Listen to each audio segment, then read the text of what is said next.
Bonjour les gourmandises, j'espère que vous allez bien. Alors vous le savez, je suis une très grande fan des licornes et en ce moment sur les réseaux sociaux il y a une recette qui cartonne, on entend parler plus que de ça et vous avez été hyper nombreux à me demander de reproduire cette recette. Alors moi je m'y attelle avec grand plaisir et j'espère que mes macarons licornes vous plairont. Allez on y va, suivez-moi, c'est parti. Et on commence par la meringue italienne avec du sucre, des blancs d'œufs, de l'eau et du colorant alimentaire. Dans une casserole, je verse l'eau et le sucre et je vais cuire le tout à 118 degrés. Quand le sirop atteint la température de 114 degrés, je commence alors à monter les blancs en neige. Je verse le sirop qui a atteint 118 degrés sur les blancs montés et je fouette à grande vitesse pendant environ 7 à 8 minutes. La meringue est prête quand elle est lisse, brillante et qu'elle forme le bec d'oiseau. J'ajoute quelques gouttes de colorant, je fouette quelques petites secondes et ma meringue est prête. On met la meringue de côté et on s'attaque au coq. Avec du sucre glace et de la poudre d'amande tamisée, c'est super important, donc étape à ne pas sauter, et du blanc d'œuf. Je verse la poudre d'amande et le sucre glace dans un bol, j'ajoute les blancs d'œufs et je travaille le tout à la maryse jusqu'à l'obtention d'une pâte. Je commence par ajouter une bonne louchée de meringue et là je viens mélanger vivement pour assouplir le mélange. J'ajoute ensuite le reste de meringue et vient maintenant le temps du macaronnage. Donc on vient écraser l'appareil contre les parois du bol, là aussi pas besoin de délicatesse et lorsque le mélange forme un ruban, notre appareil est prêt. Je poche mes macarons sur une feuille de papier cuisson.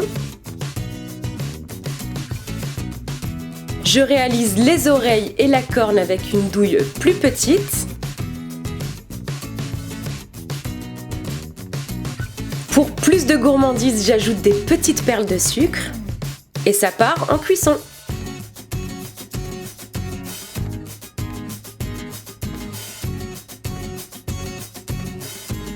Alors petite astuce pour bien garnir vos macarons, dès la sortie du four, vous allez les creuser légèrement avec le pouce. Allez, maintenant les macarons refroidissent, nous on va s'attaquer au montage. Je commence par utiliser un feutre alimentaire noir pour dessiner les yeux et les oreilles. Alors comme d'habitude, vous pourrez retrouver tous les liens du matériel que j'utilise en barre d'infos.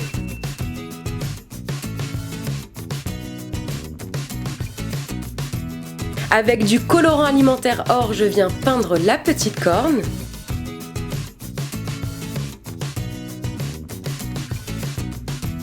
Et avec du colorant alimentaire poudre rose, je vais faire les jolies petites joues.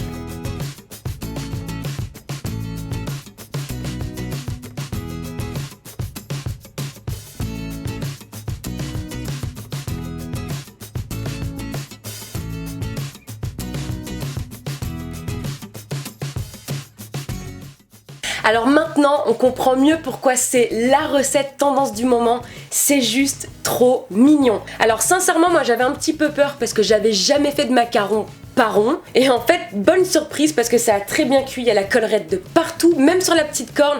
Alors n'ayez plus peur des macarons et lancez-vous dans les licornes magiques. Si cette recette vous a plu, laissez-moi des gros pouces bleus. Si c'est pas encore fait, pensez à vous abonner à ma chaîne en cliquant sur ma tête juste là. Et moi je vous fais des gros bisous d'amour et on se retrouve très bientôt. Mouah. Ciao! Qu'est-ce qu'il y a? Tu boudes ou quoi? Oui. Mais pourquoi tu boudes? Pourquoi on mange toujours la même chose? Bah je sais pas Louane, c'est le goût.